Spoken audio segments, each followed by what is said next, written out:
Good afternoon. Welcome here today for our,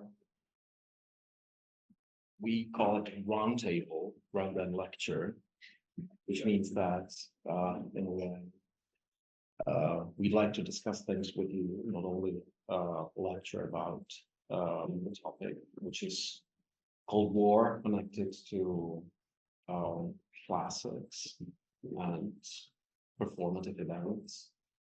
The project we call Unveiling the Iron Curtain. I am slightly in a liminal position of being a moderator here today and also a presenter, because we're so many people here today, so that the moderator wouldn't fit, I guess. Let me first introduce our, I would call it Cold War squad. First of all, it's really my pleasure to introduce Henry Stead, our new guest from St. Andrews University, who is senior lecturer in classics at the University of St. Andrews. Like I said, Henry is a classical reception scholar and Latinist with a special interest in the reception of Greek and Roman culture among the British working classes from the late 18th to the 20th century.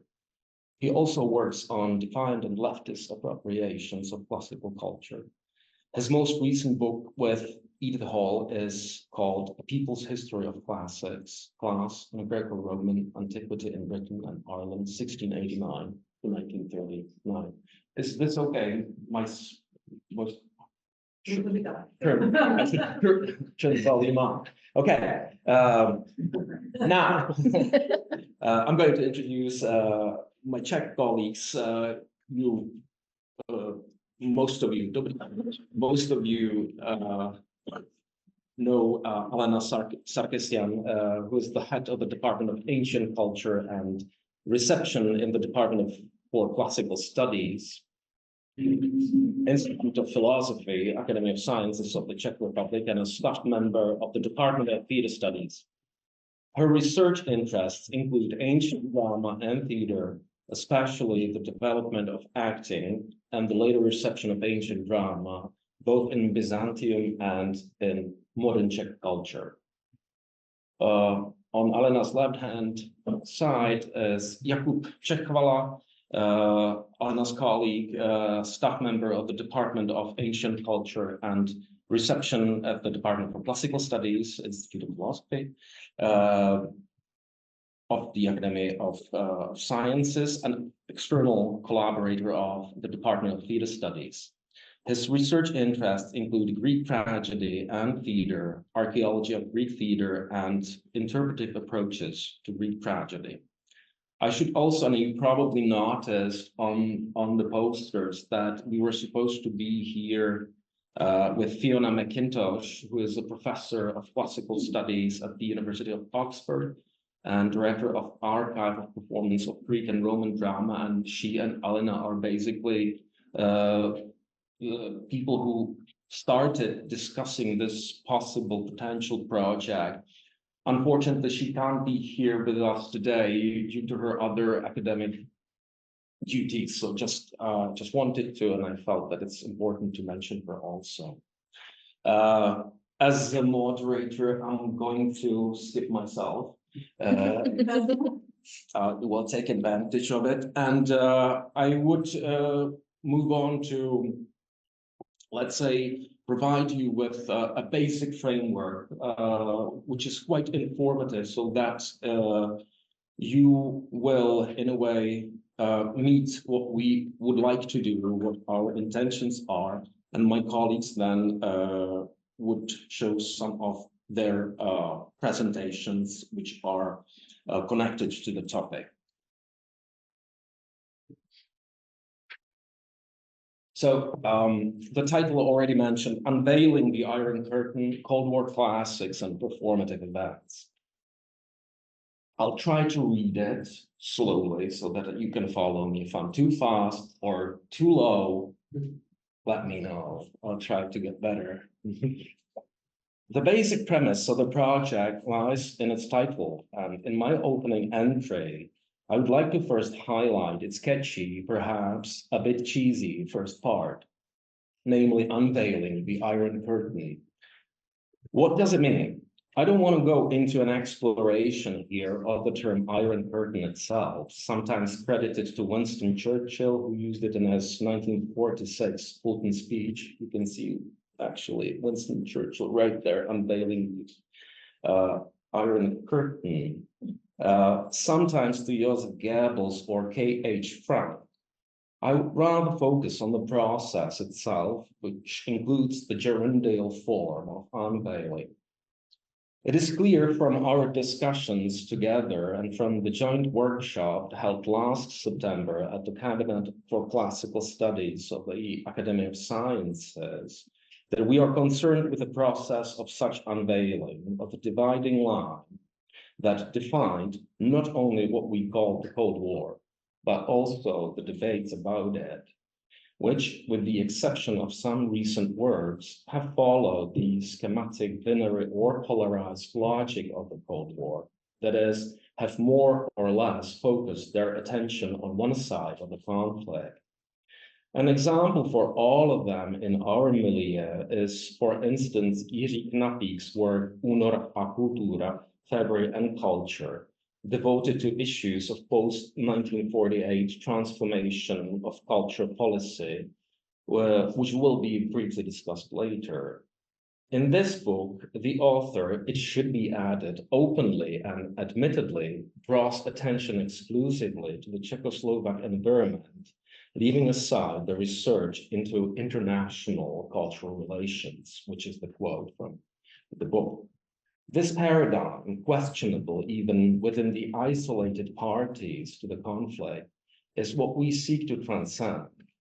The joint unveiling, which occurs on both sides of the curtain simultaneously, is a key moment on which we find common ground, despite our different academic backgrounds and interests. We therefore direct the project towards uncovering simultaneous processes and practices, as well as exploring their nuances. I would emphasize simultaneity or parallelism rather than similarity, nuance rather than difference. Through this exploration, we intend to go beyond the binary scheme mentioned above towards a dynamic of intersections, which, however, does not only concern the object of interest, but also our positions within it. In a sense, we are thus following the intention of a team of academics led by Christopher Balmy and Veronika Szymanski-Dill, who can maybe show just the image of that book, which resulted in the publication called Theater Globalization and the Cold War, which offers a set of substantial case studies covering multiple phases of various theatrical or more broadly performative activities located in a wide range of Cold War socio-political contexts on both sides of the Iron Curtain. The editors themselves see their endeavor as the beginning of further explorations that should more fully and deeply interweave the individually discussed segments constituting the topography of the Cold War. Our team, consisting at the moment of 3 classical philologists, 1 classical philologist and a theater historian, 1 person, and 1 theater historian, attempts at such a deeper interweaving, in part by targeting the simultaneous uncovering of parallel processes and practices, cultural, political, or academic, in relatively well-defined periods of time, and by setting out a thematic scope expressed in the phrase Cold War classics, linked in the same breath to performative events, that is, in the broader sense of the reception of antiquity and especially of ancient drama, with an emphasis on its staging. Another of the key trajectories of the project is related to the performative event, namely complexity, which can be understood on several levels. The first can be seen in the team itself. The project works with what we might call multilateralism or multi-perspectivity, multi-visual disciplinary diversity. It is understood that this transdisciplinary background is also accompanied by a transnational and interinstitutional framework. However, we understand complexity primarily at the level of the theatrical event, which, with its complex tectonics, invites a multi-level interdisciplinary approach. The event-oriented perspective represents the implicit threat of the project. This is related to the fact that the theatrical event, or the event of a theatrical performance, is not understood merely as an aesthetic category, but as a cross-section of contexts, a point of refraction into which and in which diverse factors, contexts, regulations, demands, ideologies, narratives, aspirations, affirmations, or resistance, you name it, intersect. In short, an interwoven network of interactions, relations, constellations, and conjugation. For us, a work of art, in our case, a theatrical production, emptying itself with a theatrical performance, as an organized aesthetic structure, a symbolic action possessing its own laws, which, however, in the end are not, here more, here less, its own master, sublimating and precipitating in the social bodies. Simply put, the theatrical event interests us as part of its contextual surroundings. Hence our interest, which is not obviously only in theatrical adaptations, but in their backgrounds, academic, theoretical, cultural, or political. Henry and Jakub, among other things, deal with themes related to the reception of antiquity by classical philologists, with an eye to seeing how this is reflected in cultural practice. While Alena, and although not present today, Fiona McIntosh from the Archive of Performance of Greek and Roman Drama at the Oxford University direct their interest predominantly towards stage practice. My part is more closely related to the interests of the Department of Theatre Studies, whose research focuses on themes related to the relationship of Czech theatre in the context of totalitarianism, Nazi or communist. In the last few years, together with my colleagues, I have been conducting research of the national theatre in the period of normalization. Over the course of our research, which should soon be completed with a book publication, we have been increasingly discovering to what extent the post-1968 period was related to the period that this team here, us, intends to examine in the first phase, that is the post-war period, especially the 1950s.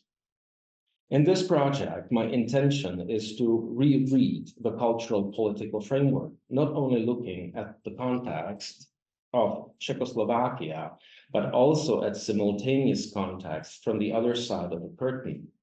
It is necessary to locate more closely not only the activities of Cominform, the post-war revenant of the disintegrated Comintern, but also its opponent, the Congress for Cultural Freedom, founded and supported by the CIA, the same CIA that through proxy organizations fostered and distributed, for example, American abstract expressionists, employed secretly as combatants against the dogma-bound socialist realist art of the Eastern Bloc.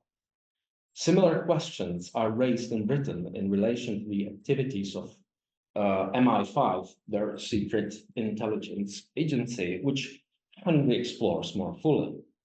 However difficult it might be, it seems necessary to juxtapose or correlate the different cultural or political practices and tactics implemented by the various national or state commissions and other apparatuses to design culture as a means of defense against the imperialist powers on the one hand and the so-called Red Scare on the other. It is required to conduct a comparative discursive analysis of Cold War rhetoric or narratives, which on both sides of the curtain considered culture and art as a powerful arsenal of weapons that raised the temperature of the Cold War on the imaginary battlefield of cultural conflict. I'm nearing the end. before I conclude my introductory section, which was intended to provide a basic framework for our intentions, I would like to share a small example here. This is the 1947 British-Czech Cultural Convention initiated by the UK with the participation of the British Council.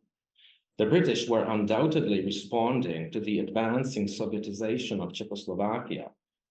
As Japanese historian Aiko Watanabe notes, quote, "The importance of concluding the cultural convention with this country was not just on the general grounds of promoting a mutual understanding between both countries and spreading the British way of life in Czechoslovakia, but in recruiting culture as a means of wresting Czechoslovakians' minds away from the Soviet Union," unquote. The treaty was ratified and entered into force in the autumn of the same year. Its short life does not need to be discussed at length, but its background, implicitly suggesting a certain identifier for the periodization of the Cold War, the strategies of influence and exchange, in short, distribution of power that accompanied it, requires further investigation. So this is for my part. I'm hoping that I was not too late and too slow. Right now I would ask Henry to present his part. Fantastic. Thank you, Martin. And yeah, that really stakes out the area that we're working on together brilliantly.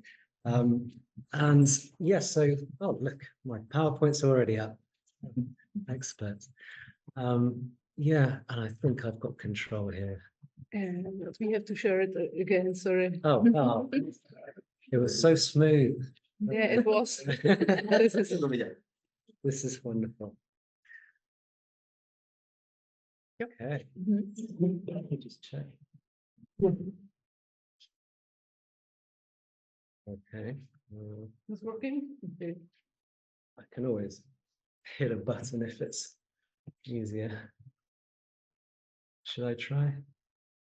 It's just one. Okay, let me check it. Let's turn it around.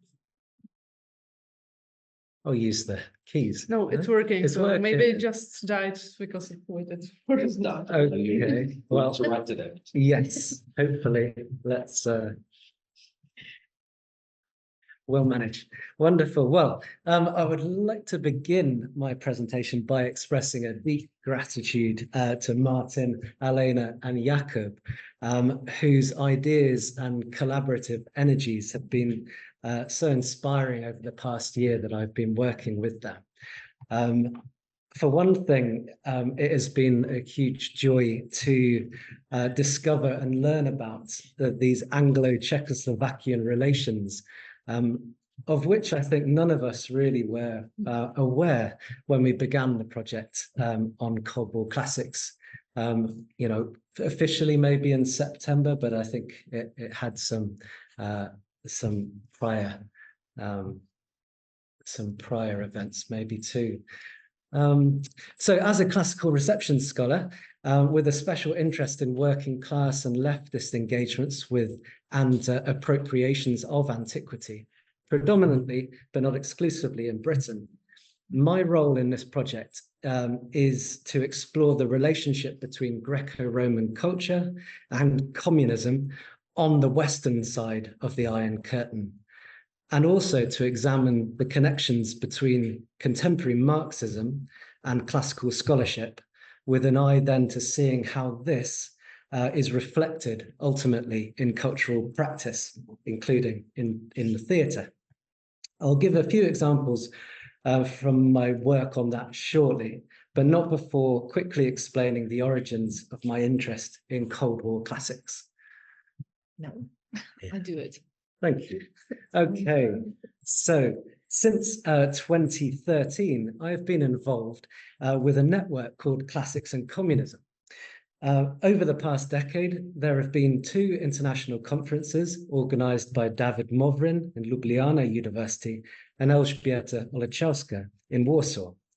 And these conferences resulted in the volumes that you see up there, Classics and Communism, 2013, and Classics and Class, 2016. And that class is an interesting play because it was really about the classroom, you know, so classics in the classroom on the other side of the Iron Curtain from my perspective, but obviously from their perspective on their side.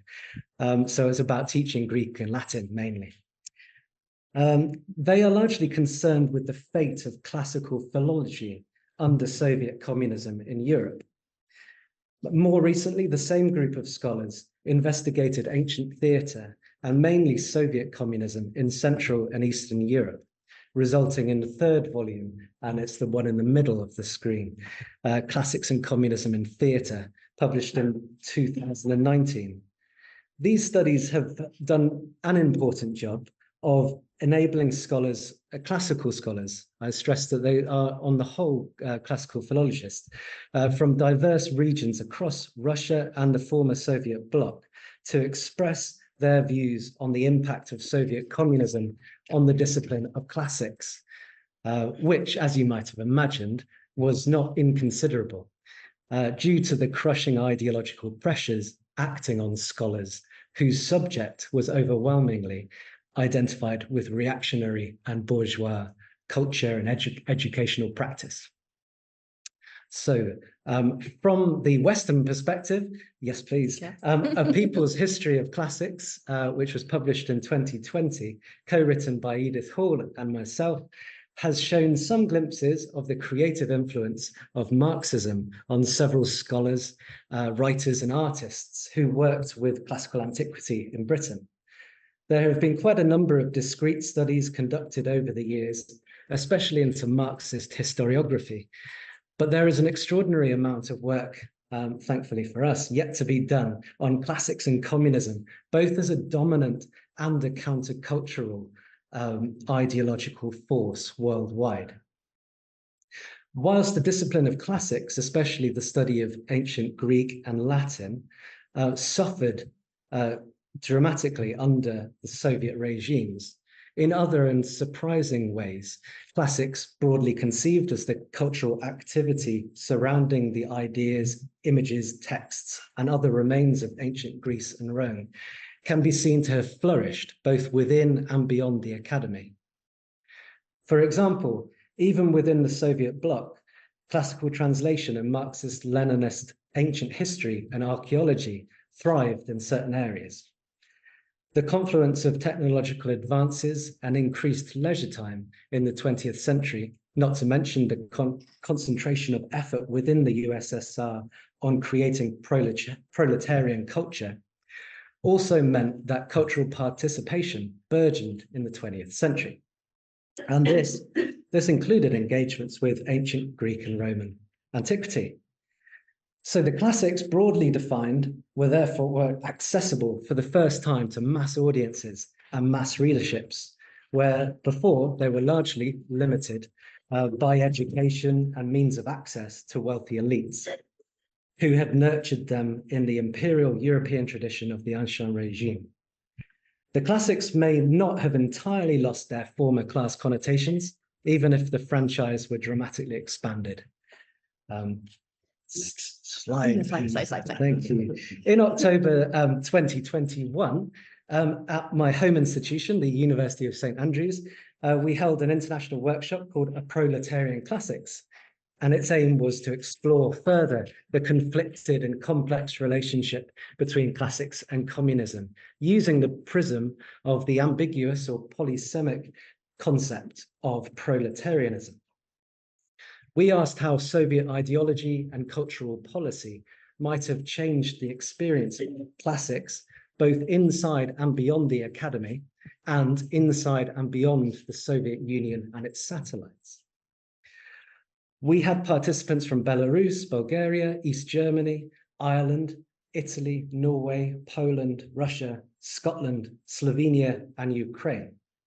So both sides of the curtain very much represented. The proceedings were published in this special issue of the international and open access journal Clotho at the end of 2022. And what I think this volume did, or this issue did, it made some good progress in terms of the interdisciplinarity on the show, and also of broadening the focus to include non-academic receptions of antiquity, or we sometimes talk about popular receptions of antiquity, because of that focus on proletarianism.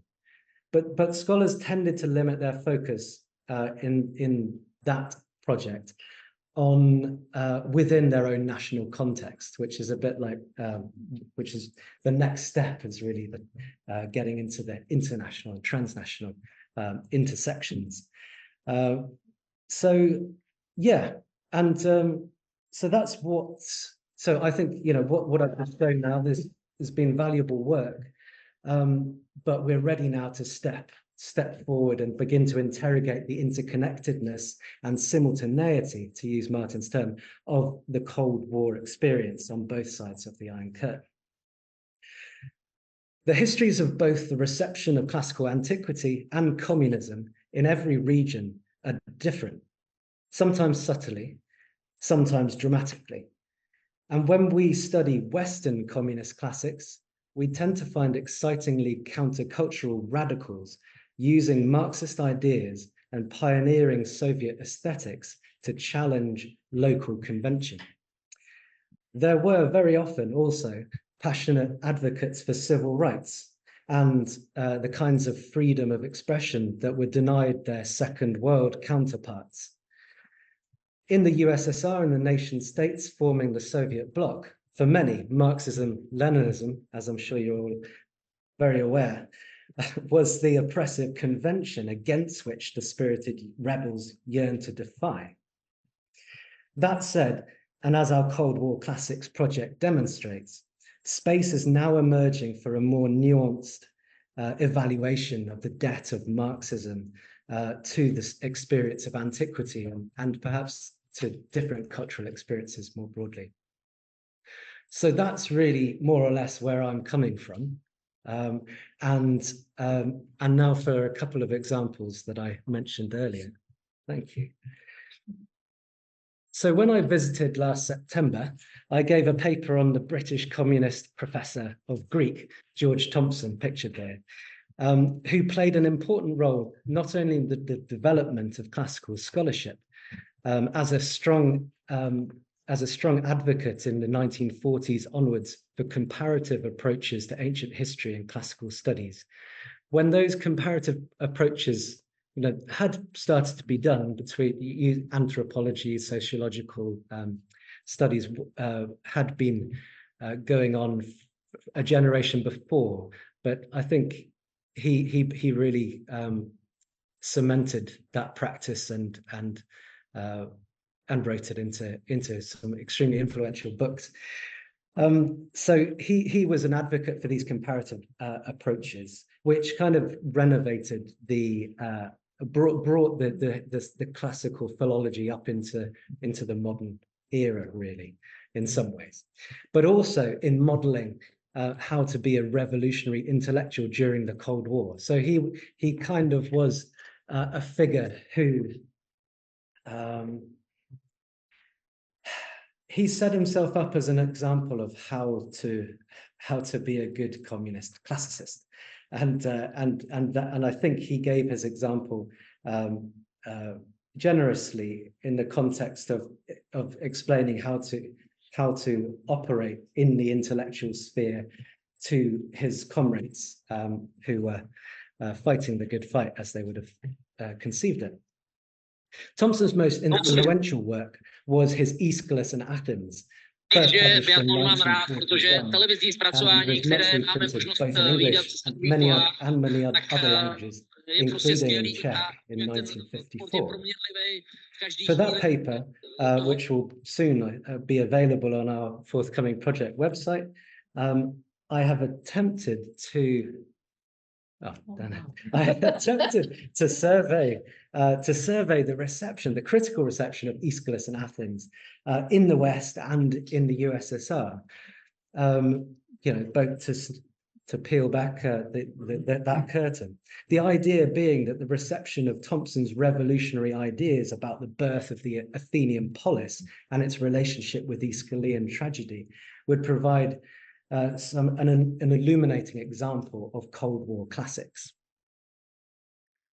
And I'm not going to show you with the whole, because that's quite a long thing, but that's what we were doing. In Aeschylus in Athens, he intended to study the art of Aeschylus as a product of social evolution.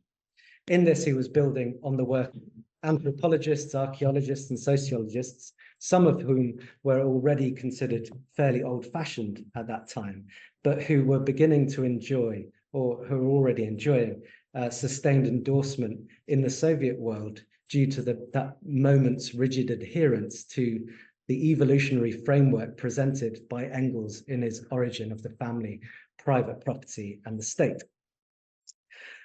But he also sought to harmonize theory and practice, poetry and life. In this, he was driven by a desire to justify his own intellectual labor. By 1949, he is both more forthright in his aims, as you can see up there, more forthright in his aims and more explicit in his Marxism. In the early years of the Cold War, as a leading political figure, he was happy to admit that he aimed to reinterpret the legacy of ancient Greece in the light of Marxism and to rescue Hellenic heritage from the Mandarins, or else it will perish, destroyed by its devotees. Yes. His wider social goals are revealed in a speech he made to a meeting of the Executive Committee of the Communist Party of Great Britain, in which he was clearly instructing other communist intellectuals on how to be revolutionary, how to apply their revolutionary politics in their professional lives. My own subject, he says, is ancient Greek, and more particularly the writings of the Greek poet Aeschylus. And I remember how a year or so before I joined the party, I reached a complete deadlock in my work. I realized that its impetus was running out. It had no relation to the world in which I lived. Accordingly, I said to myself, either explain Aeschylus in such a way as to make him useful to the working class, or give him up. So this is a crisis moment. And actually, you have some of these other British communist scholars have these other kind of road to Damascus moments as well.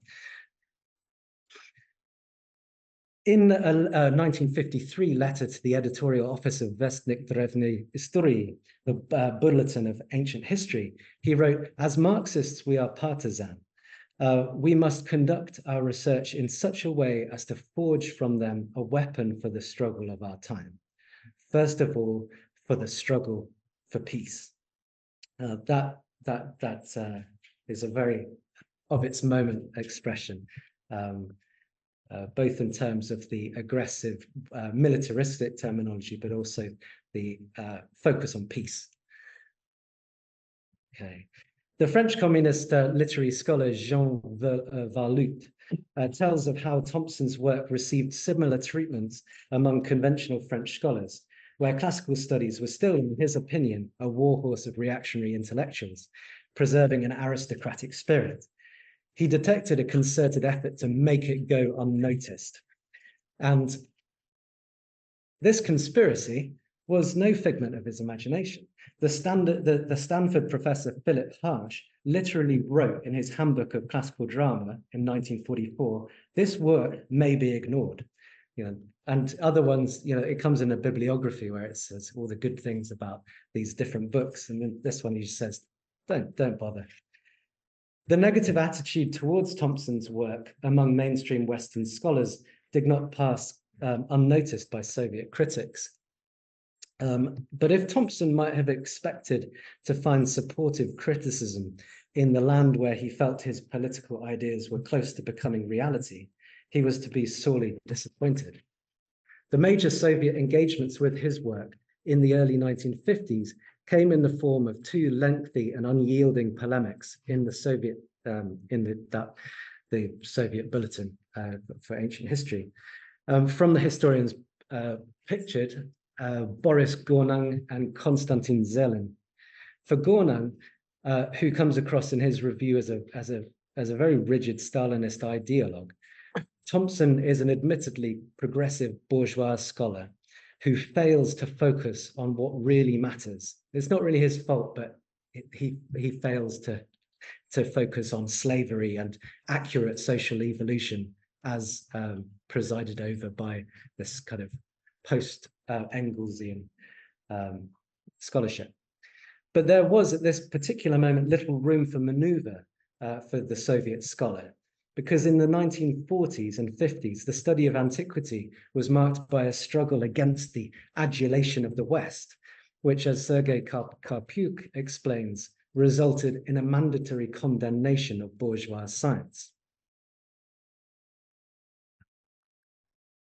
Okay.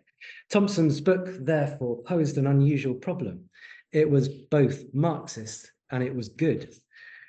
Gornang writes, the publication of Thompson's book is an outstanding event in the scientific life of modern martialized England, in which the pursuit of advanced ideas differs little from the United States. Here we can see the mandatory Cold War rhetoric. Gornang even alludes faithfully to the despised Marshall Plan. His admiration for the book is only muted by a requirement to denigrate it for shortcomings in Marxism and Leninism. Gornang does not hold back on each perceived factual error and ideological slip. And at the end of his review, he writes, we have pointed out a very large number of shortcomings of the book by George Thompson. Nevertheless, all this does not detract from the enormous significance of the fact of the publication of this book at a moment when the whole world is split into two camps. When now, in the camp of imperialism and the atomic dollar diplomacy, every word in defense of the advanced ideology of Marxism, Leninism, especially every attempt to revise an entire scientific field in the light of this ideology, is regarded as communist propaganda, threatening the existence of capitalist civilization. Thompson's voice will ring out very strongly, and a lot of thunder will fall on his head. So he was expecting the worst. One piece of evidence for Thompson's influence on British communist theatre makers is this reading list, which was presented to new members of Joan Littlewood and Ewan McColl's theatre workshop. Thompson features prominently, as you can see right at the top, as do several of his key sources, including Engels. For Thompson, the forms of culture that mattered most were not those made for elite audiences, but those that were for the people and have a revolutionary social function. It is no wonder that this ethos was a driving force behind one of the most important theatre groups of the day. Now, yesterday, I spoke at some length about Theatre Workshop's radical engagement with Aristophanes' Lysistrata from the mid-1930s to the early 1950s. And I'm not going to subject, because there's quite a few students in the audience, so I'm not going to go over that again. But I want to instead build from that and just show an example of how Joan Littlewood was not only inspired by her work, but in her work by Marxist histories of the world theatre and current events, but she was also influenced by contemporary communist cultural policy. And to show what I mean by this, I'd like to finish by sharing an extract from an unpublished document I came across in Texas last summer. It comes from a short typewritten essay by Joan Littlewood, probably written in 1949, entitled The Theatre and Communism. It has as a subtitle, Some Ideas Inspired by a Recent Visit to Czechoslovakia. It begins like this. Nearly half the world, she writes, has emerged from the darkness of prehistory and is moving towards communism. She continues, the speed with which communism can be achieved in the new world is a matter of vital concern. In the interim period, the artist bears a heavy responsibility. Under capitalism, art has served a relatively small section of the community, and so on. On the second page, she admiringly quotes from a speech made at the Czech Congress of National Culture by the Minister of Culture, Václav Kopecký. Thank you very much, Václav Kopecký. All there's a sharp intake of breath. He's not a popular guy, I think. All we do is directed by the intention to popularize culture and to make it really accessible to all classes, even to those who in the past have been intentionally and inhumanly excluded from cultural life. We want to achieve a state of affairs where the people will crave for a collection of poems, for the sound of artistic music, for the view of a beautiful picture, and for a visit to the theatre, and where all hitherto inaccessible should become an absolute necessity. It's a nice dream. Kopecký's words show a strong commitment to indiscriminate cross-class access to so-called high culture. He expresses a desire to make a necessity of the previously inaccessible, a popular yearning for the most advanced art, breaking down the dichotomy of elite culture and mass entertainment. In turn, Littlewood sees the young communist state as presiding over a veritable paradise for artists. Kopecký's declaration, Littlewood says, reveals a new conception of life. He speaks from a country where the people are already free, and his words are a prelude to action. Czech cultural policy therefore fuels Littlewood's utopian vision of art in Czechoslovakia, which chimes well with the sentiment energizing much British communist art theory and practice of that moment, including the things that we've discussed this week, including George Thompson's work. And I'm thinking particularly about this belief in the power of folk culture. Okay. And there is Littlewood. In countries, this is where she goes from here. She's saying in country churches, Sunday dresses, gingerbread cakes, and shop windows, we saw the good taste and innate artistry of the Czech people. We heard songs more lovely than we'd ever known. On every hand, the creative spirit of the people was expressed, but as yet, this great artistry has not found its expression in the theatre. The complete liberation of the people is at hand, and a new art will be born. If the artists of Czechoslovakia are to speed this renaissance, their eyes must not be centered on the brilliant intellectual life of the capital, but rather on the lonely ploughman in the fields, the miner at the coalface. 1,000 new forms will arise like the songs of the future, and they will come from that deep understanding of life which is in the men and women who work quietly for the new world. It is their belief and their courage which has made communism possible. And from them, in the fullness of time, the new art will be born. This is rousing stuff. From my colleagues' reaction to this essay, and yours, actually, I can add to that, I have learned that Littlewood's view of Czechoslovakian cultural policy was extremely optimistic. I think that may be an understatement. You wouldn't say. Yes. In any case, the events of 1956 were ought to all but destroy such optimism also among the Western left. But it is at least an important reminder of the spirit driving many Western works, both academic and theatrical, of the radical left who sought to learn from the Soviet example and change the world for the better. And that's where I'll leave it. Thank you so much, Henry. And we will move on to Jakub's part. Okay, so during the talk of Martin and Henry, I realized that I understood completely differently the term round table. And my paper doesn't have conclusion. So I decided during the talk of Henry that I will destroy also the beginning. And it will be a bit schematic, so first, let me say that George Thompson was a very important figure here for Czech classicists. the journal Irene, which I'm editor of, was basically established by George Thompson as a means of connection Western leftists with Eastern leftists, and it succeeded somehow in especially in 60s. So not only George Thompson but Benjamin Farrington, Gordon Childe, these Marxist classicists were very important here, and my working hypothesis is that because there was nobody else here. I mean, there was nothing in what would apply Marxist, at least somehow Marxist methodology to the classics.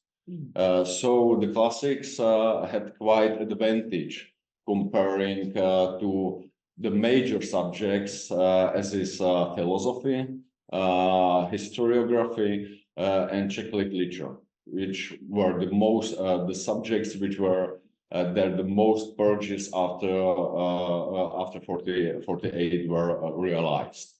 So that was the special position, but I want to problematize it a bit. So I will first start. This is how I will destroy the beginning. I will start by a long quote by Peter Rose, which is about George Thompson from Marxist perspective. Peter Rose, to my view, is the most inspiring classicist who works with very various approaches of Marxism. It means not only Marx, but Frankfurt School, Gramsci, Althusser, and others. And he wrote, it's quite long, but so, quote, as I suggested in my introduction, the work of George Thompson, especially Aeschylus and Athens, weighed painfully on anyone who would attempt today to convince readers of the classics that Marxism has a valuable contribution to make to understanding of the literature of ancient Greece. His slavish adherence to anthropology of Morgan, compelling at the time Engels embraced it, but dated and utterly misleading in the Procrustean form in which Thompson attempted to impose it on rectilinear and non-existent data, has done much to discredit Marxism. His readiness to find totemism, orphism, or Pythagoreanism lurking behind every line has little indeed to do with Marx, but has tended in the same direction. Yet, when all is said and done, Thompson too deserves to be seen in his historical moment. A moment when the ferocious hostility of the right tended to reinforce dogmatism on the left. His egregious errors should be weighed against his impressive learning, humanism, and few valuable insights not accidentally related to his study of Marx. So this is not polemic with Henry. This is just giving the full picture of Marxism, and it takes me to the question, why classics? So because it's called this project Classics and Cold War. So my part in the project is consists in exploring changes in academic discourse. So something quite boring on the first side. And now, so why classics? Because classics is a discipline which was for quite a long time very conservative field. It means all theories. I mean, impact all theories and its reception in classics, which in classics, in fact, started in late 70s, not earlier. I would say it's with the Arion and this. Among other assumptions, classics were governed by belief in an objective interpretation of the past, as John J. Peradotto once noted. Through such a belief, the discipline unintentionally shows its shared cultural attitudes. So it works all the time two ways.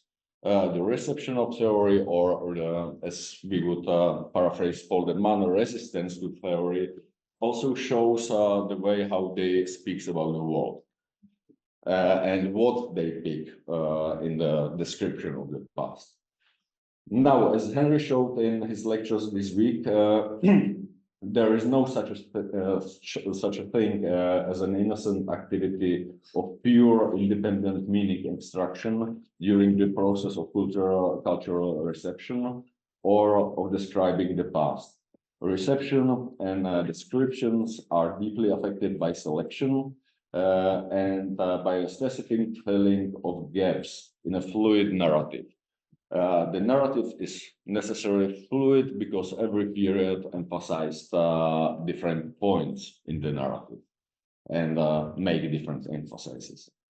So this takes us to the twofold valence of classics as a cultural remains and also as a discipline.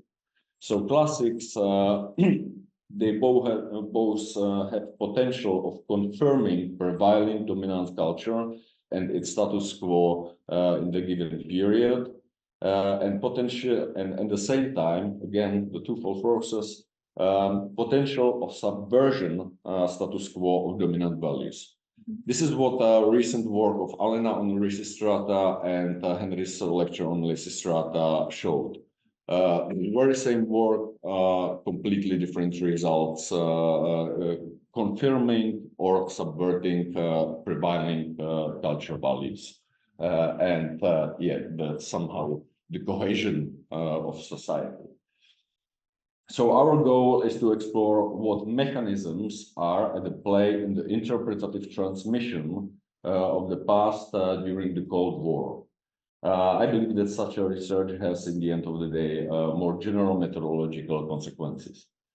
So here goes first example, which is quoted by Hugh Graham in 1967. It is an excerpt of the pedagogical article by Alexander Mishulin, a Russian historian of antiquity, originally published in 1934. So Mishulin says, while paying close attention to historical personalities, facts, dates, and events, when expounding pragmatically the history of the ancient world, the Marxist must always keep before him the great and serious goal of selecting facts and personalities and mobilizing new material in order to illustrate the class struggle.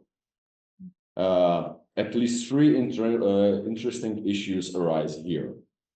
First, shift of focus in treating all the same sources as philology before, old sources, but focus them on the class struggle. Second point, conscious and openly declared selection in dealing with sources. And the third, Marxism, at least by name, as a common denominator for both of these previous issues. This takes us to second question and second area of research, which is called why Cold War. So, Cold War period creates specific ideologically loaded appropriation of both scholarship and consequently its applicability in the description of the past, as we just saw it in the example. In our context, as a result, there still appears a shortcut for the whole period, which we can provisionally call discreditation of Marxism.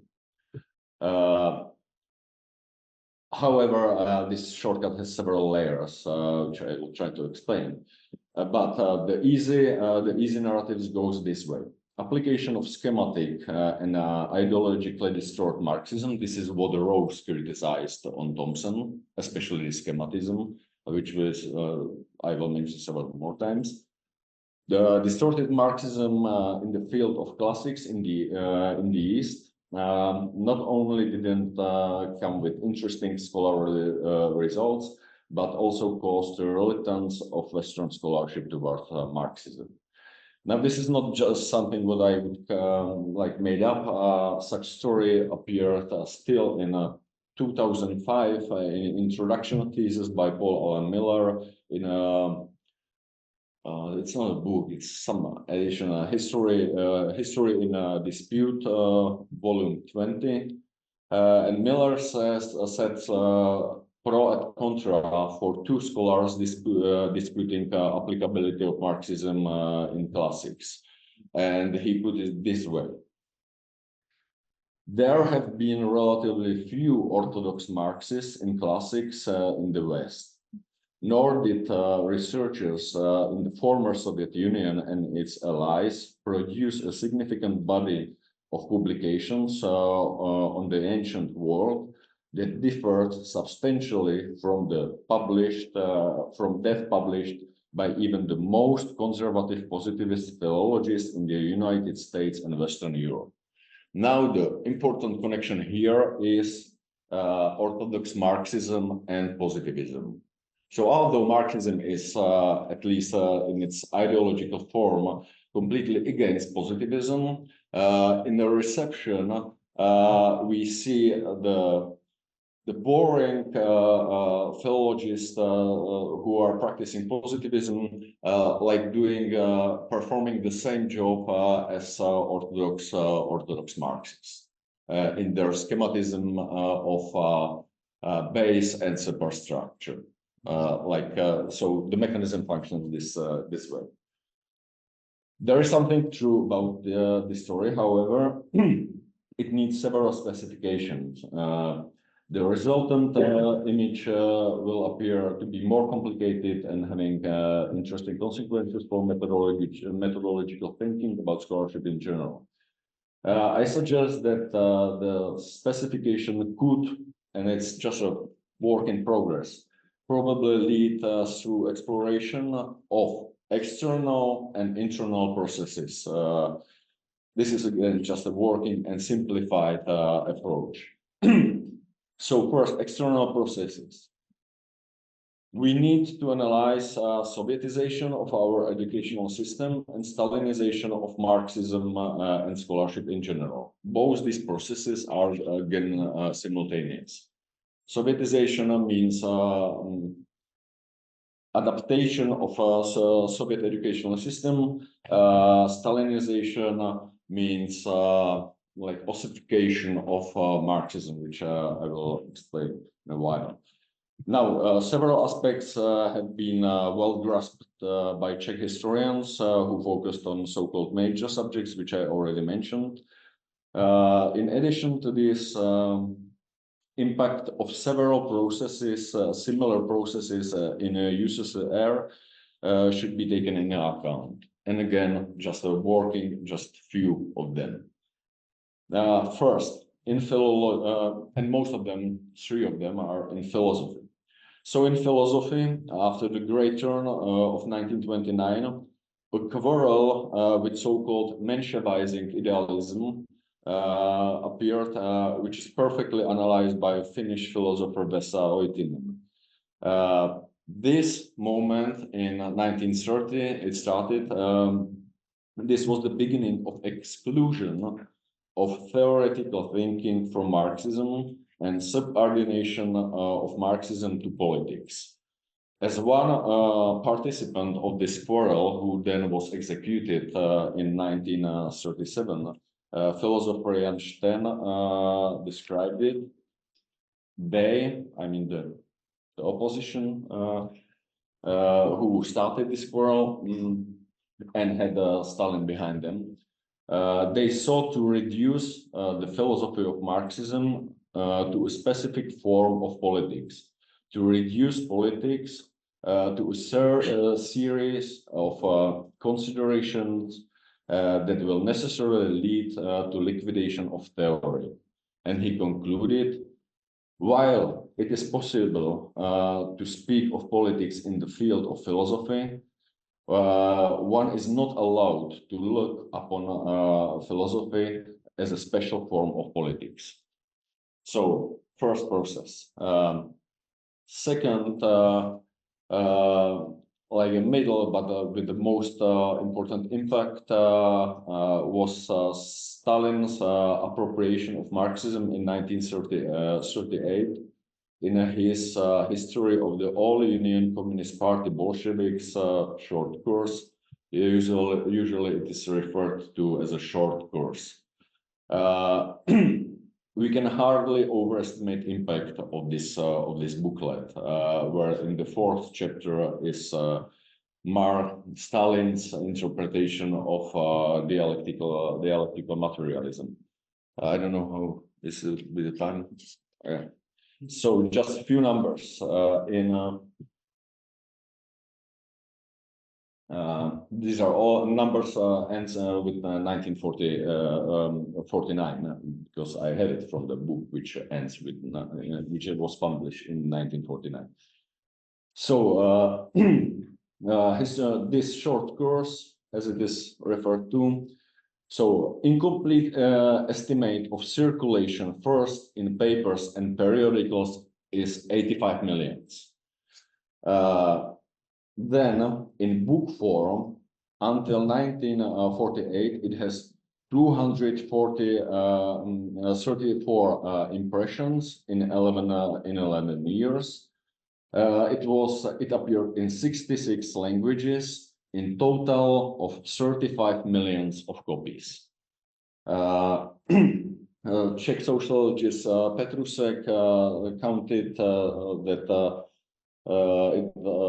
it appeared in the end of the day until 53, until the death of Stalin in 67 languages, 300 impressions, and more than almost 43 million of copies. So it was a huge impact of something what was first dealing with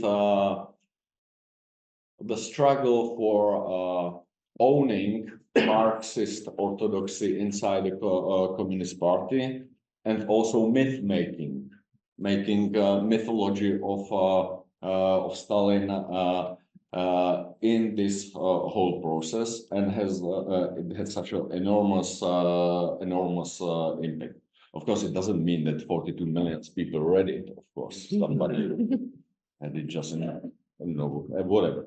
And in Czech language, Petrusek stated that there were more than 700,000 copies of this booklet. So this was the second point, the Stalin's booklet, and then the last point is the Stalin's article "Marxism and Problems of Linguistics," published in 1950, which is Stalin's final turning Marxism on its head. And from all this, the schematization, which I was talking about in the beginning, and Rose detected also in such a smart persons like Thompson was, how it appears. So our project is thus inseparable from moves in philosophy. Ideally, we should understood as what's her name? Emilia Bakova, how she jumped it, that we should understand own internal consistency of such processes, of these turns and the ways by which they gained and protected their seeming stability. So that's the first part, and the second is the part without conclusion, this internal situation in classics. So back in the field of classics, it is fair to say that, for example, above mentioned shift of focus on working class advocated by Michelin was perfectly fair, because such voices were silenced in the previous classical philological research, mostly dominated by German post-romantism and this such lunatics. So so this was perfectly fair. It gave a voice to until then silenced voices of antiquity. The problem is that the system dictated from above led in practice to crude reflectionism, ossified schematism, and in the end to structured silencing, so that we are silencing some other voices, and it is structured by our scheme which we follow. However, as Hugh Graham, which I already mentioned him, he noticed already in 1961 and 1967 in classics, there also appeared a tension between dictated system and practical results in scholarship. Graham says, various solutions have been proposed, but no commentator has yet devised really reliable means to estimate how much the body of concepts that may be called Soviet Marxism has succeeded or failed to control the format and content of Soviet scholarly writing. So that's our task, without conclusion, perhaps lifelong project, to find these and how to describe this inner tension. Perhaps we can use the terms which Graham suggested just by the way, like evasion techniques, some degree of conformity, and internal position. And we can add the term of Czech historian Josef Petran, and to explore in these small subjects the principle of inertia. Yeah, I told you without conclusion.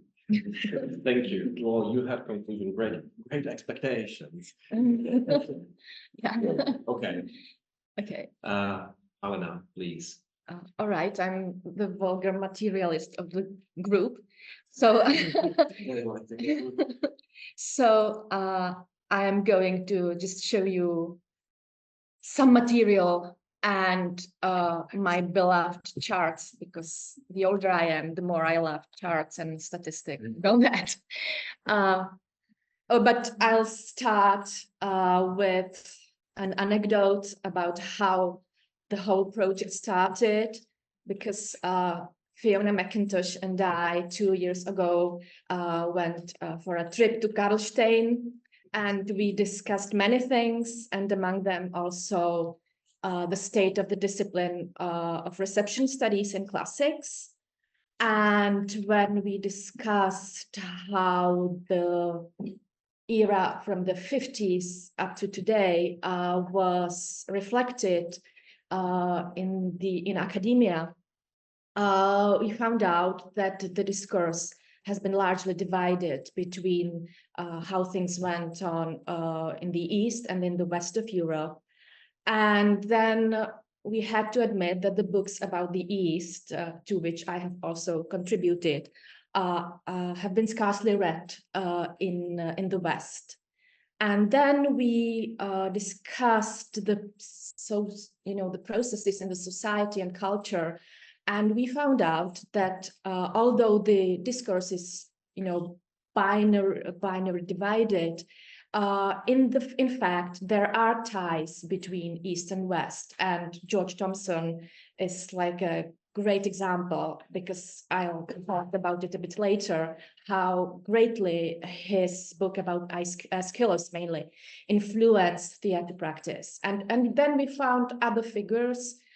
Maybe you attended a conference on Pavel Oliva, who was really influential in the West as well.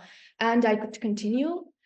And then we also found out more about the simultaneity of the processes, parallel processes going on in culture, in centrally planned the experiments, how to centrally plan theater repertoire, how to recreate theater networks, both in Great Britain and here.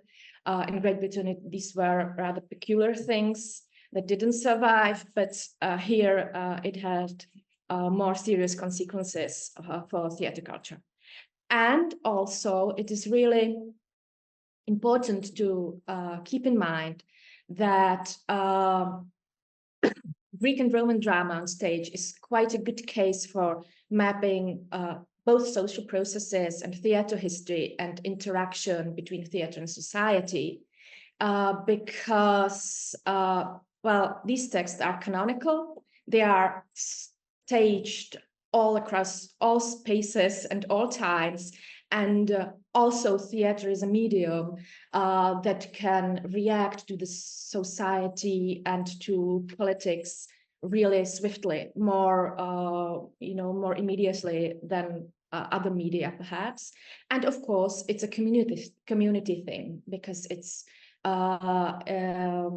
the performances happen in a society and they are received by a community. So this is how we thought about things. And our first idea was to launch some kind of digital hub where we could collect information, studies and essays, and something like that will sure happen, and I hope soon.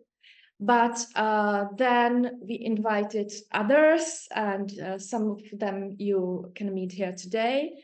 And we, went more deeply into the subject, and this is how the research has started. And my task here in this project is to take a closer look at the staging of classical drama and on Czech stages. And I will just show you some material, because last year we have surveyed a bit the launching years of the Cold War discourse, the liminal years of 1945 and till 1948, more or less, in the Czech Republic or in Czechoslovakia then. And I can show you that it has a really interesting and, for me, unexpected impact on what happened on stage here in Czechoslovakia. And I will not show you only Prague, but other towns and cities as well. I thought about more things, but I will perhaps react to your questions later, and I will just go really to what I like, and it doesn't work. It works. And of course my charts. So usually when you read about the theater repertoires after the World War II, you read that all the dramaturgs wanted to put on stage the plays that were banned in the previous period of protectorate, and that modern plays, from like recent plays from the not occupied world were put on stage, and that classics was not as important as that. But if I looked into our little database that we have on our web, Olympos.cz, and I just started counting. And I got in those first 3 years after war, I found out that there were we have 34 productions of classical drama, both Greek and Roman, both tragedies and comedies, which is like 1/3 more than in the 70s, when we always say that classics was on stage for various reasons more often. Like in the whole of 70s, we have 26 productions, and in the only 3 years after war, we have 34. And what you can also see is that comedy prevails for various reasons, and I will perhaps explain it a bit later. But then somehow the numbers of the plays decrease. And I will also explain how the numbers change. We can see that the most often staged author is Plautus, and it's of course his pseudos. And it has also its reason because of the popularity of Frejka's pseudos during the occupation era. It was like the most popular production of the National Theatre that also toured around the country. And because people read the message of a little man opposing and struggling the mighty. And of course, this discourse was, I don't know how to say, appropriated by the new communist already directors of theaters, and they used this message, this interpretation of Plautus, to put it on stage as a struggle of the proletariat against, and it's already there, as you will see when I show you some pictures, against the evil Western, imperialism. So, and this message is all the more in there in the interpretations of comedies, as well as in the case of Aristophanes, whose plays, anti-war plays were very common on stage, mostly Lysistrata and also Peace. And this is what happens to tragedy. You can see that, as always, Sophocles is the most common author, but the most influential play of the era were two productions of Jean Anouilh adaptation of Sophocles' Antigone. It started with Antonín Kurš and his production in Divadlo 5. května, which became a huge scandal that he himself didn't expect, but that happened. And then Rudolf Walter in Brno took his production on stage as well. And it happened even before the scandal around the interpretation of Antigone, that the already largely left inclined press interpreted as something not really, how to say, that it was that there wasn't the urge of Antigone to struggle the mighty, but it was just her urge to die, and that it was existentialist, it was privatist interpretation, and that the new rule coming can't have such a play on stage, which was really something ironic, because Antonín Kurš up to that date was in fact communist director inclining to socialist realism, and this only production was something unexpected from him and unexpected for him, that this reaction will appear. And there's also Aeschylus, and of course it's his Oresteia that was the most popular play, with one exception, the only play that appeared on stage in those years. And this is obvious because the last part of the trilogy, the Eumenides, can be also and were interpreted as a triumph of new rule, new world order, and this should have been explained as the rule of communism and socialism.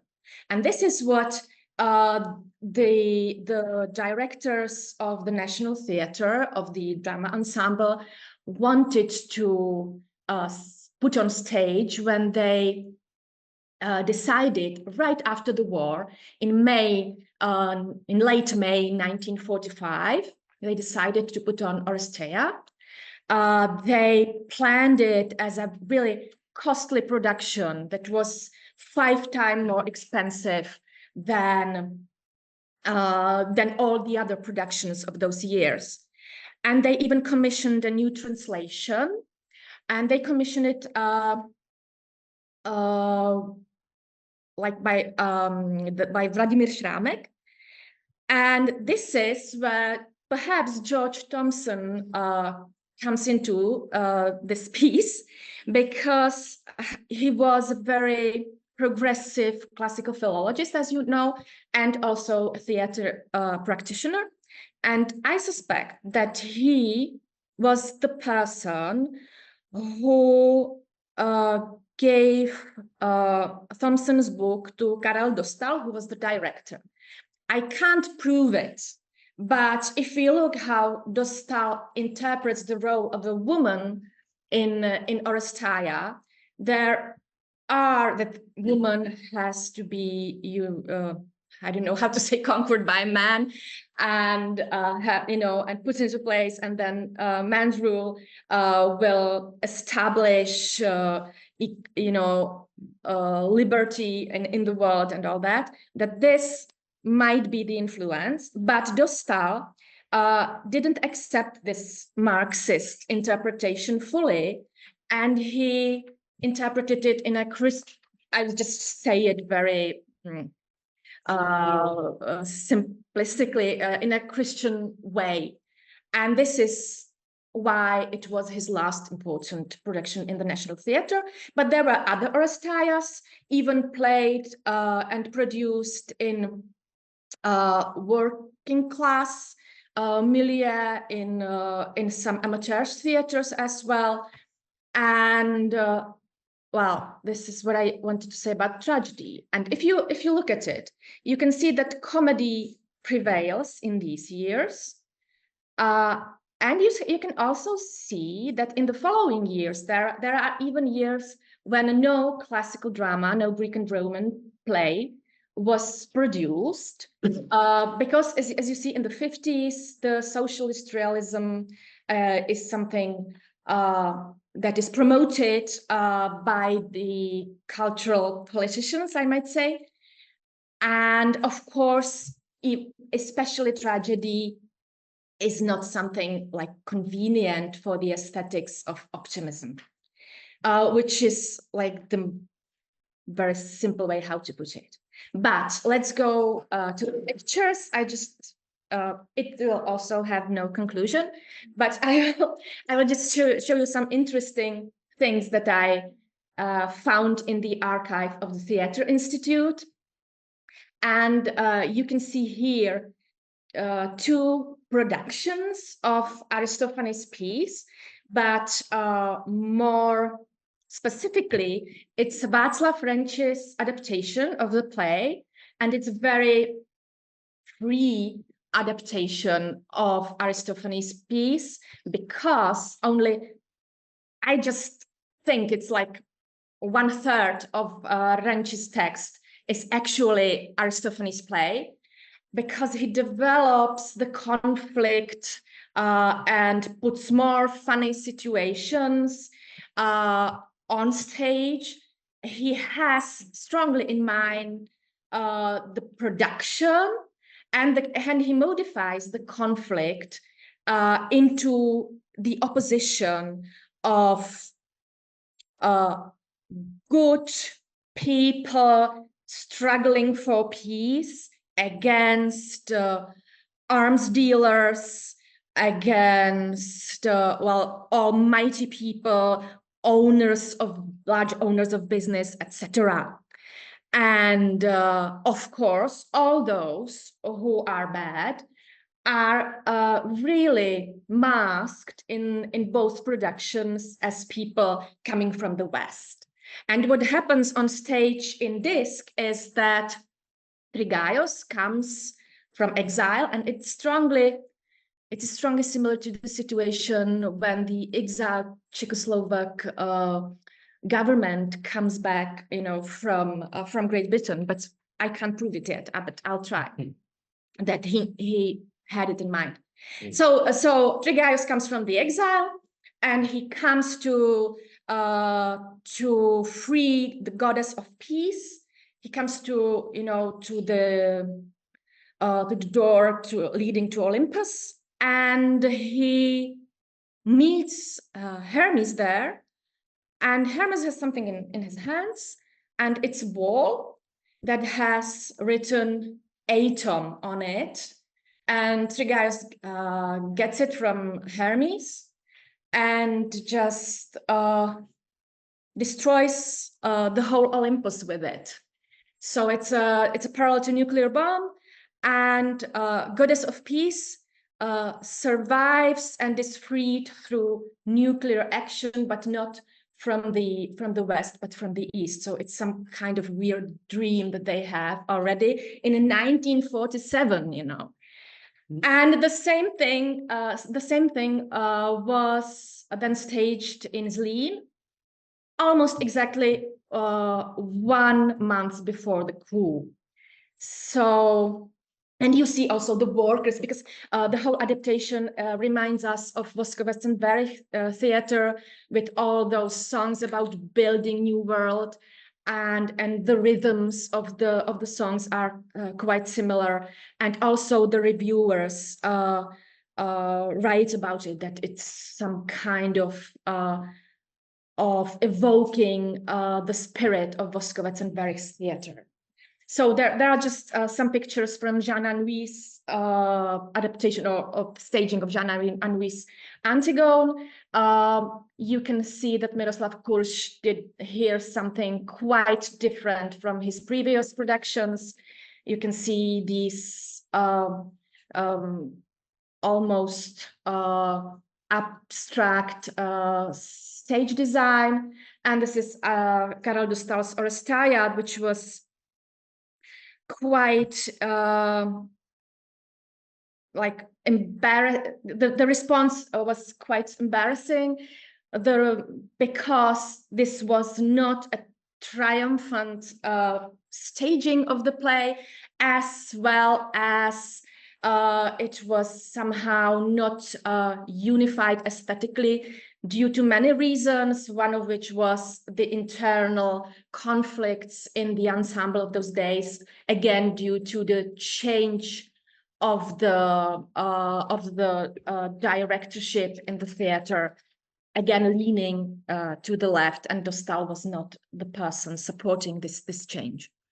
So I can talk about many things. This is just a page from the program brochure from F. Burian's Aeschylus Prometheus Bound. I would like to find more about this production. We have nothing at the Theatre Institute, not in our database, but I have, I just have some suspicion that this will be the thing, because Prometheus is always, or very often, interpreted as a play about someone who brings light, enlightenment, new rule, new ideas, and it can be easily interpreted in the way the communist theater practitioners they would simply like to do that. So I'm going to find something more, I hope. So these are just some examples of the material that has not yet been studied thoroughly. And of course, it will be very difficult to find more material, because photographs in those days were very expensive. So the number of them was restricted usually by directors, how many photographs you can take. The press was leaning to the left, and so the response is somehow alluding, as in the case of Dostal's Oresteia. And as well, I wanted to add one more thing, but I forgot it, so I'm just going to end and we can discuss it. Thank you. All right, Alena. we've been here for 90 minutes, so I believe Yeah. that we're quite tired. But there might be some questions. Obviously, like I said, I'm in this limited position of presenting / moderating, so I can ask some questions, obviously. But if there are any from the audience, I'd be happier myself if you would like to address whatever was being. Pardon me? There you go. Thank you. Thank you very much. I'm deeply fascinated by this project, scope, and the lenses you are approaching. I do come from a different field. My name is Dan Merwal. I come from the Institute of Philosophy. I'm an intellectual historian, so to say, or historian of philosophy. And I'm really happy to see that someone takes, let's say, Marxism or Marxist approach seriously as leading at our department. Well, my question is, well, if I would be a literary scholar, right, or a historian of philosophy, I would go to Lenin and Stalin, of course, and in literary history to the old Lukács and Lipschitz and so on, right? And I do, and forgive me, deniability of my question, but that's probably my background, right? But what are your, let's say, classic figures of the classic, the classic Marxist figures? Is it Thompson? And if so, where does this method come from? Did he reconstruct it on, I don't know, the Marx knowledge of the ancient era, or on Lenin's remarks somewhere in his, like, writings, or is it derived from the tradition of British Marxism, or are there, or were there, like, different figures of let's say, Marxist scholars that would deal with your, as was Einstein put, like, minor, let's say, field in East Central Europe, right? It wasn't like nothing like where which would be, as dominant as field of the historiography and so yeah. Thanks. Thank you so much. Thank you so much. So this is question for Henry and yeah. Yes. Please. I'll start. This is what we discussed. I mean, the influence of Cambridge. Yes, yeah. So we have the kind of there is this in Britain. There were this group of scholars called the Cambridge Ritualists. Most prominent among them were Jane Harrison, Francis Cornford, and Gilbert Murray. And Gilbert Murray was also known to theatre people sometimes because they translated Greek theatre into English and performable plays. But Harrison is the key figure behind Thompson in some ways because, but she was also the kind of figure that side of Thompson's thinking is stripped away on its transition to a more dogmatic Marxism. So we need to, because basically her ideas, which are also mediated by a man called Christopher Caldwell, and a book called Illusion and Reality. So Caldwell and Harrison were interested in this idea of the origins of culture and the origins of theatre passing through the mimetic dance, so it's basically, it has its roots in ritual practice. So that was really important. So that's where you can have these moments of kind of transition, because the idea was that society or communities, tribes would act out that which they wanted to happen in reality, so they could have that kind of proleptic influence. And so that is kind of where Thompson, what's feeding Thompson, but that's probably not the most important. That's the kind of slightly nutty element of his Marxist thinking, which comes through Caldwell. And actually at that time in the 40s and 50s, Caldwell was being debated very heatedly in Marxist journals in Britain. and essentially he doesn't come off that well, and George Thompson goes quite quiet on him from that point. Although I think he always felt that Caldwell was one of the most inspirational characters. Now, the more prominent and more obvious stuff is like Engels, you know, that origin of this of the family, and that's what's coming up in Alena's, I think, in her research too. The transition from tribalism to the advent of private property. And then that is where which was Engels says was like the moment where women are suppressed. And then, you know, the idea, of course, when you put that into Marxist modernity, what is happening is that you're saying, okay, that's really bad, but don't worry, what's going to happen next is that the classless state will come and all these inequalities will wither away and will be fine. Okay, so could you want to take on a more so things behind Thompson? Yeah, Engels. Those are the main ones that come to mind. Do you want to? Is that it? Is that kind of at all what you expected, or? I don't know if I did expect, but yeah, thank you very much. Yeah, Engels is definitely the name. Yeah. It's yeah. Thank you. Thank you for the question. Anyone else? Anyone else? No. I already asked this question. Alena mentioned that George Johnson might have been an influential person for Dostal's production of Versailles. Is it what you said? Is it that he might have been there somehow? Right. I don't know if Dostal read his text because he didn't know English too well, Right. But I'm almost sure that Šrámek must have read him because he inclined to the left in those years and was a classical scholar and really good one.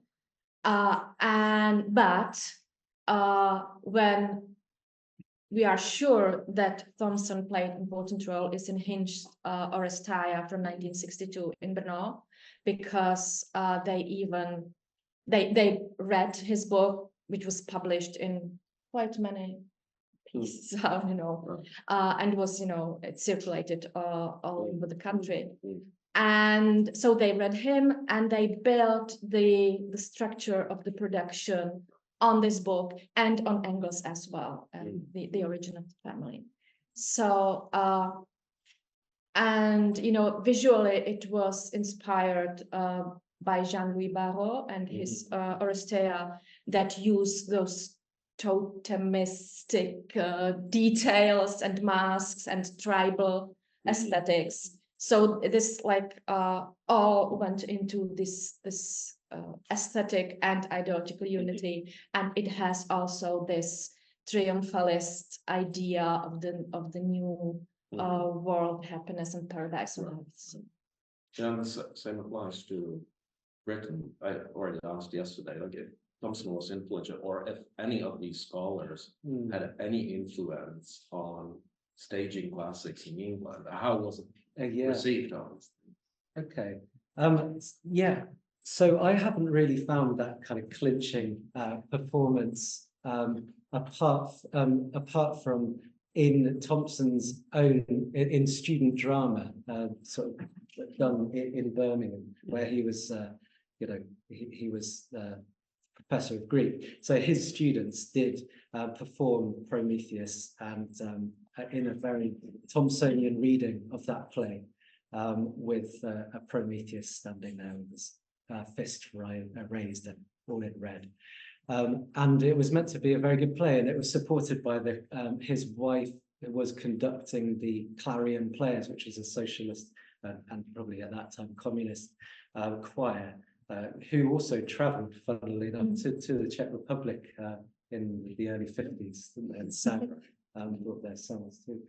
So yeah, there are, and then later, funnily enough, Thompson, although people don't talk about him much, really, or haven't done for quite a few decades, one of his students became one of his colleagues, a man called Ronald Willits, and he translated Aristophanes' Plutus, and he was extremely radical, and followed Thompson very closely in the way that he approached the classics and his politics.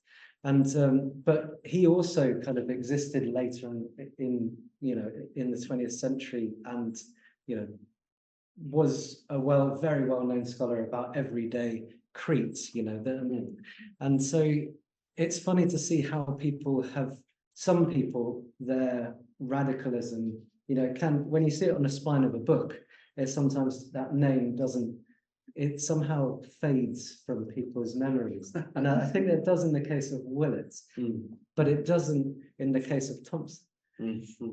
So it's interesting that Willits, when he became professor of Greek,